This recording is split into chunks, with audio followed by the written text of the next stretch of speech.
tout à l'heure faire un peu le point sur le rapport d'Amnesty International, critiquer un tant soit peu, mais juste avant, je pense qu'on doit écouter un peu de démons et puis on revient rapidement du côté donc du rapport d'Amnesty International. Ceux qui comprennent français, là, vous allez nous interpréter ce qu'il est en train de dire. Écoutons-le, écoutons-le. D'aller à cette élection. Il n'en voulait plus. Moi, je sais de quoi je parle. Il a fallu que moi, je lui demande pardon. Je vais vous dire la vérité aujourd'hui, je lui ai demandé pardon. Parce que quand je regarde la situation d'ensemble, c'est pas bon. Vous savez ce que ça veut dire quatrième mandat? Quatrième mandat, c'est leur incompétence. Disons-nous les choses comme elles sont. Si les Ivoiriens sollicitent encore Alassane Ouattara, ils savent ce qu'Alassane Ouattara peut leur apporter. Et vous avez une minorité qui s'agite depuis quelques jours. On va les gérer. Laissez-nous les gérer. Allez écouter, et puis ceux qui comprennent français, là, vous allez nous interpréter ce qu'il est en train de dire. Écoutons-le, écoutons-le. D'aller à cette élection. Il n'en voulait plus. Moi, je sais de quoi je parle. Il a fallu que moi, je lui demande pardon. Je vais vous dire la vérité aujourd'hui, je lui ai demandé pardon.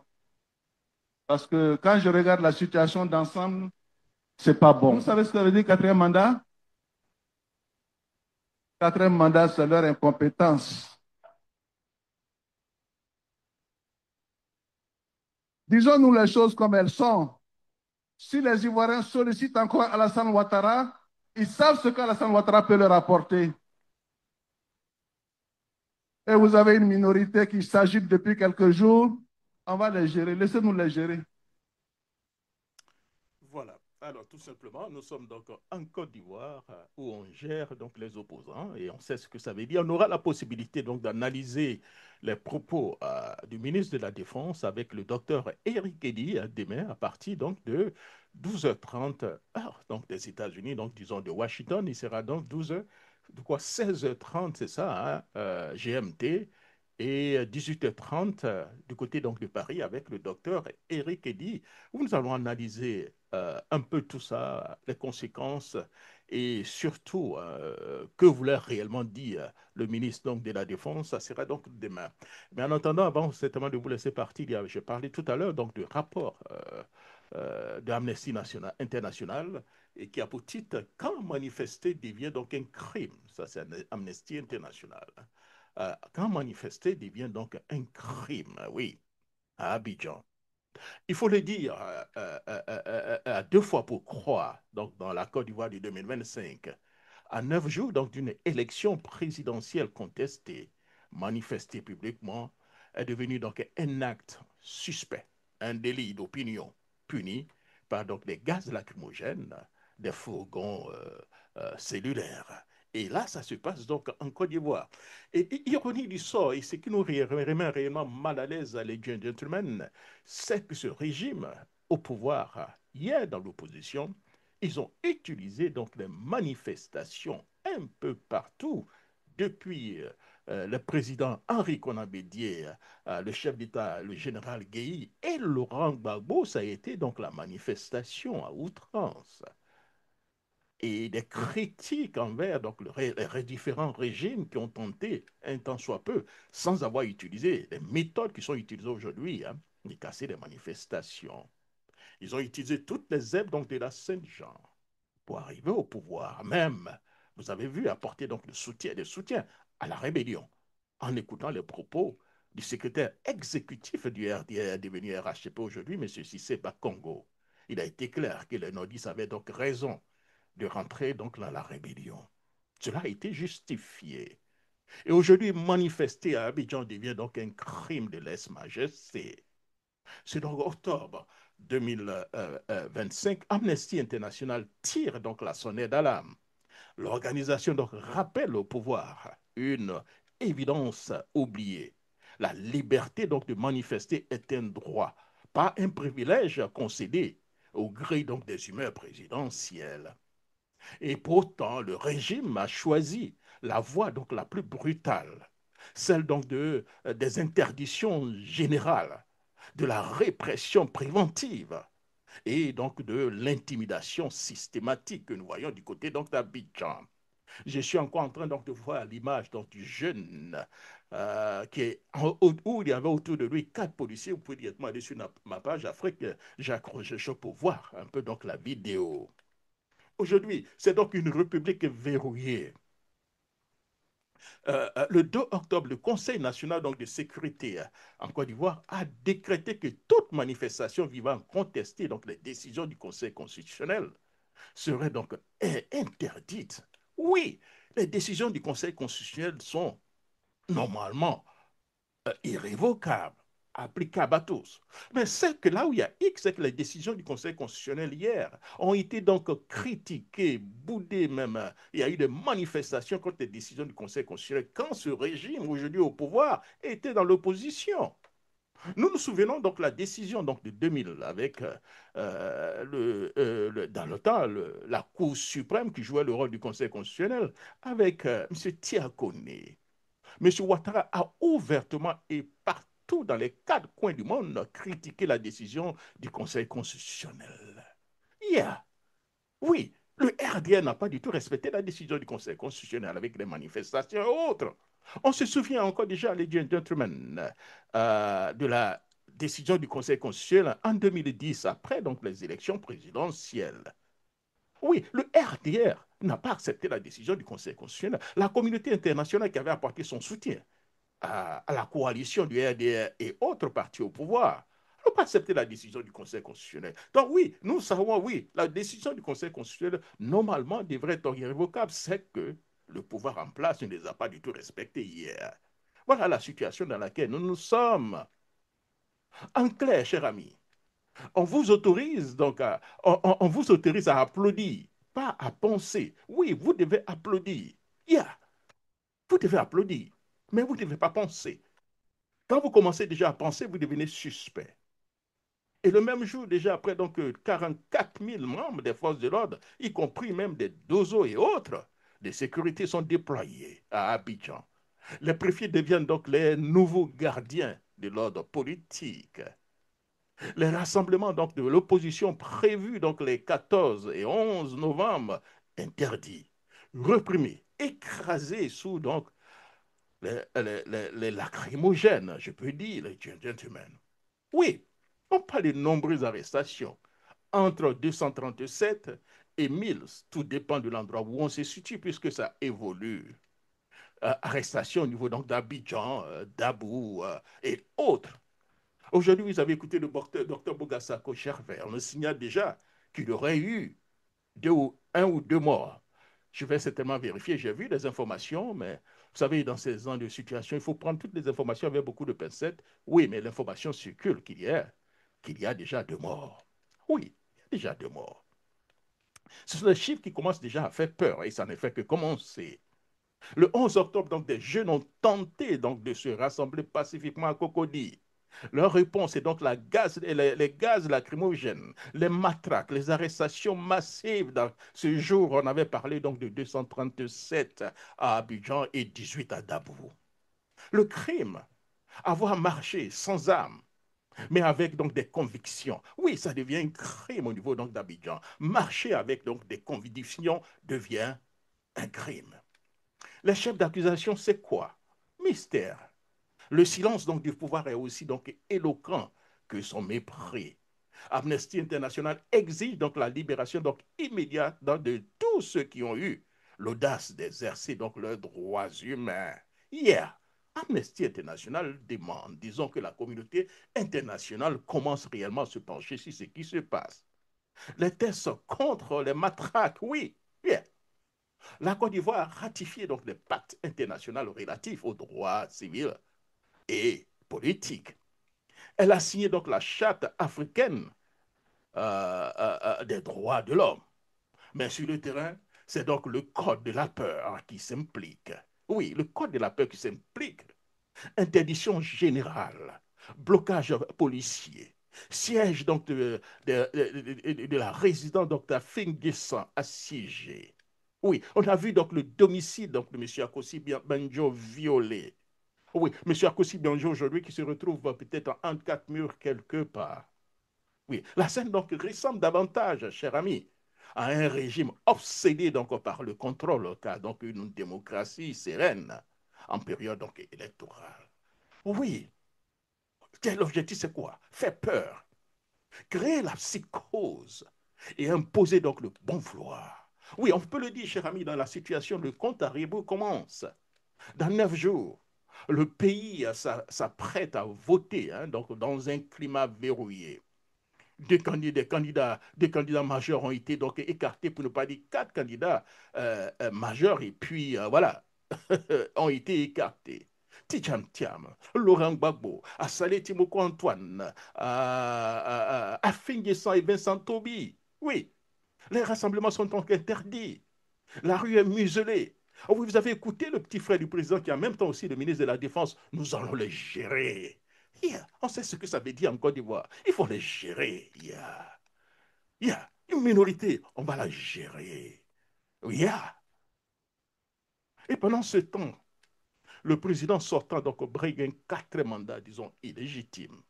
Comme si l'histoire devenait donc s'écrire hein, à sens unique. Oui, un 4 mandats. Un 4 mandats à 83 ans. Mais oui, on n'a même plus honte dans ce pays.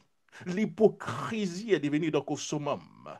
Le même chef d'État avait dit hier que Rico Nabidi, qui avait déjà dépassé les 75 ans, ne devait plus compétir, que déjà à 75 ans, au-delà de 75 ans, on n'est plus dans compétition, on n'est plus utile au pays. Oui, mais aujourd'hui, à 83 ans, oui, le chef d'État aujourd'hui hein, pense qu'il peut compétir avec les jeunes de 19 ans.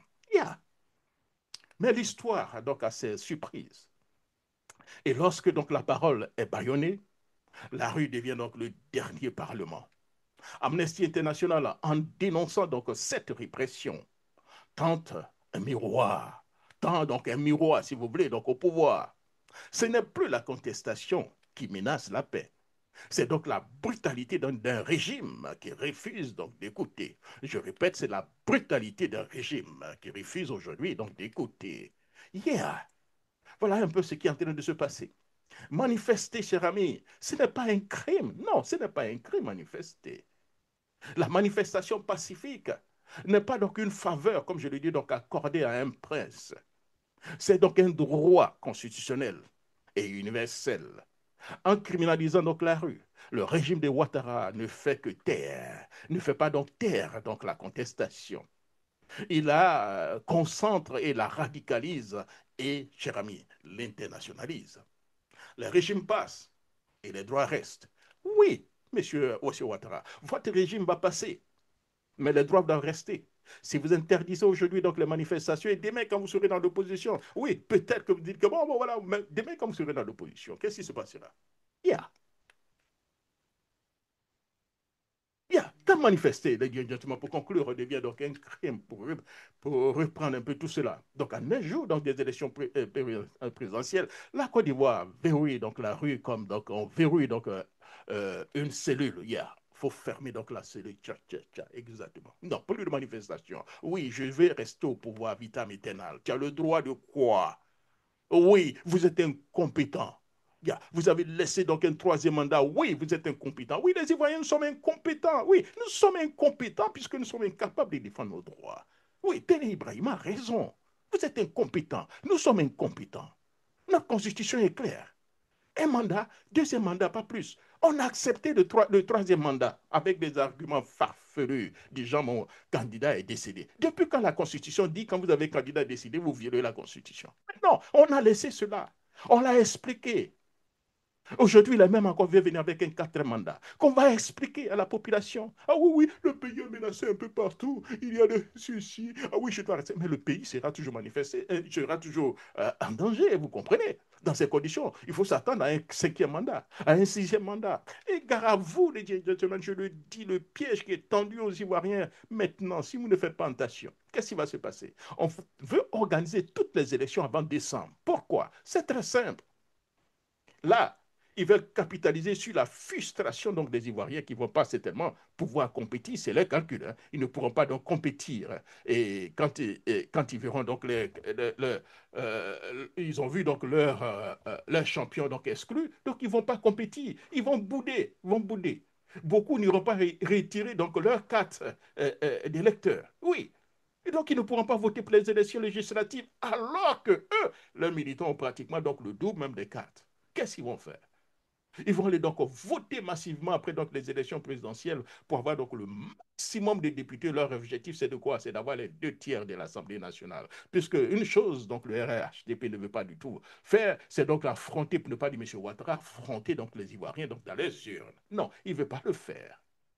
Vous comprenez? Légitimement dans les urnes, il ne veut pas le faire. Il a besoin toujours d'exclure. Puisque M. Ouattara a vu son poids en 2010 puisqu'il avait toujours pensé qu'il était tellement aimé, tellement admiré, qu'une élection, lui, M. Ouattara, s'il n'avait rien eu, c'était 60%. Mais il a été surpris donc de voir que son électorat se trouvait entre 30 et 25%, si on s'en tient au propos de M. Henri Konabédié, qu'on lui aurait donc volé près donc de 600 000 voix. 600 000 voix. M. Laurent Gbagbo a été clair que les 600 000 voix ont été volées et volées, que lui, il pense que celui à qui on a donné les 600 000 voix, c'est bien donc M. Ouattara. Donc tout ça, ça devient un peu dans le domaine donc, de la spéculation, puisqu'en Côte d'Ivoire, une chose est sûre, c'est qu'on parle, on ne prouve pas, on ne fait pas donc de procès afin que les uns et les autres puissent savoir réellement ce qui se passe. Yeah. Donc voilà la situation dans laquelle nous nous sommes. On verrouille donc les élections, la rue, comme on verrouille une cellule. Manifester passivement est désormais traité comme une menace d'État. C'est comme si c'était des terroristes qui étaient donc en face. Le 2 octobre, donc, le pouvoir a interdit donc toute manifestation publique. Et le 14 et 11 octobre, les rassemblements donc, de l'opposition sont donc dispersés donc, à coup des canaux lacrymogènes. On a vu, on nous parle donc de centaines et centaines donc, d'arrestations, dont les 2 jeunes dames, des 2 jeunes mamans du PDCI-EDA qui ont été donc arrêtées. Je ne sais pas si elles ont été libérées maintenant. Je n'ai pas eu le temps donc d'avoir toutes les informations donc de venir en antenne. Yeah. Voilà ce qui est en train donc de se passer. C'est un crime. Manifester devient un crime. Exercer son droit devient donc un crime fondamental. Oui, comme le dit Ténébraïba. Oui, pourquoi vous voulez vous opposer à mon frère? Pourquoi? Vous êtes incompétent. Mon frère est en train de vous rendre heureux. Il est en train donc de bâtir ce pays. Il est en train de tout faire. Vous êtes tellement incompétent que vous ne pouvez même pas défendre vos droits. Alors, pourquoi vous voulez certainement aujourd'hui vous opposer à mon frère? Yeah, this is what's going on here. Yeah, manifester pour eux, c'est plus devenir un droit. Oui, manifester aujourd'hui. Non, vous devenez donc que ça devient un crime de lèse-majesté dans ce pays de M. Alassane Ouattara. Yeah. En criminalisant donc la rue, le régime de Ouattara ne renforce pas donc sa légitimité. Et l'effrite, la peur ne remplace jamais donc le dialogue. Et quand donc la parole est bâillonnée, la rue finit toujours par parler plus fort, plus haut, plus haut. Et là, ça devient donc l'incertitude. Cher ami, c'était donc notre billet concernant un peu le rapport d'Amnesty International. Demain, nous allons avoir le docteur Eric Eddy, bien éduqué, bien informé pour ce genre de situation, pour nous mettre tous en perspective. Un, le rapport d'Amnesty International. Deux, la décision du président Cheikh Tidiane Thiam de traduire 2 ministres, non de moindre, devant donc les tribunaux. Voilà. D'ailleurs, d'abord, il leur donne la possibilité de faire amende honorable, parce qu'habituellement, ils ont raconté beaucoup d'inepties. Vous comprenez? Il est dans un membre honorable. Présenter des excuses, vous ne le faites pas, automatiquement, on ira devant donc, la justice. Ça, ce n'est pas la justice ivoirienne, où on aura donc les juges Touré et les juges Nanama. Oui. Non, non, ce seront de très bons juges à Londres. Les propos ont été tenus à Londres. Diane, ne venez pas nous dire pourquoi on le fait. Non, on a vu M. Jean-Luc Dion-Bion a traduit un jeune du PDCI devant les tribunaux. Automatiquement, il a été arrêté. Ce jeune a fait à peu près au moins 1 année de prison ou bien moins d'1 année de prison avant de sortir. Vous comprenez? Alors, donc ce n'est pas nouveau aujourd'hui, là. Ah oui, mais oui, on a dit offense à un chef d'État. Quand il y a offense à un chef d'État, on attrape les jeunes, on les met en prison, ils sont jugés. Et vous allez jusqu'à Londres. Comme je l'ai dit, ça dit que parfois les Ivoiriens, on ne fait pas trop d'analyse, quoi. Tiam, Thiam a eu la gloire, le succès dans un pays qui a honoré Thiam. C'est Londres, l'Angleterre. L'Angleterre voulait remettre la nationalité anglaise à Thiam, qu'il a refusé, il avait déjà la nationalité ivoirienne. Bon, et né français, il a dû prendre sa nationalité aussi française. Mais c'est tout. Il a toujours gardé la nationalité ivoirienne, toujours fier. Que ce soit les États-Unis, sa première femme est américaine, il pouvait avoir la nationalité américaine, il ne l'a pas pris. Londres, non. Même en Suisse, toujours ivoirien. Et aujourd'hui, c'est ce même-là qu'on vient dire qu'il n'est pas ivoirien, qu'il est écarté de la course de la présidence parce qu'on a peur de lui. Et on a le courage d'aller s'asseoir là. On dit, oui, ils n'ont qu'à venir, ils ont peur. Ils ont peur de qui? Vous écartez déjà cinq personnes. Vous choisissez vos candidats et vous dites, les autres ont peur. Non, monsieur Ouattara, si vous êtes un peu plus courageux, je vous lance un challenge.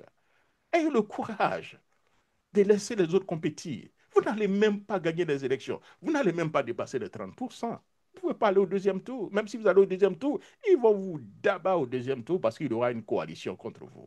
Peut-être que vous ne le savez pas. Vous voulez utiliser donc la force pour intimider la population. Non, ça ne va pas passer éternellement.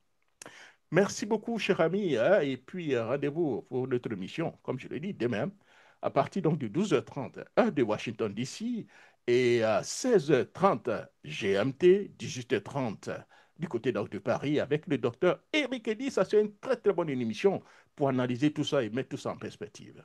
Merci, et puis rendez-vous pour une autre émission. Chers amis incompétents, rendez-vous pour une autre émission. Euh, donc, demain, alors, nous allons écouter notre ami qui nous ramène à la raison. Ah oui, oui, vous êtes incompétent. Ouais, oui, oui. Alors, on va écouter. On va écouter puis rapidement. On revient une minute. Alors, c'est parti. Donc, écoutons-le, écoutons-le. D'aller à cette élection. Il n'en voulait plus. Moi, je sais de quoi je parle. Il a fallu que moi, je lui demande pardon. Je vais vous dire la vérité aujourd'hui, je lui ai demandé pardon. Parce que quand je regarde la situation d'ensemble, c'est pas bon. Vous savez ce que ça veut dire quatrième mandat? Quatrième mandat, c'est leur incompétence. Disons-nous les choses comme elles sont. Si les Ivoiriens sollicitent encore Alassane Ouattara, ils savent ce qu'Alassane Ouattara peut leur apporter. Et vous avez une minorité qui s'agite depuis quelques jours. On va les gérer. Laissez-nous les gérer. Merci, tout simplement. Laissez-nous les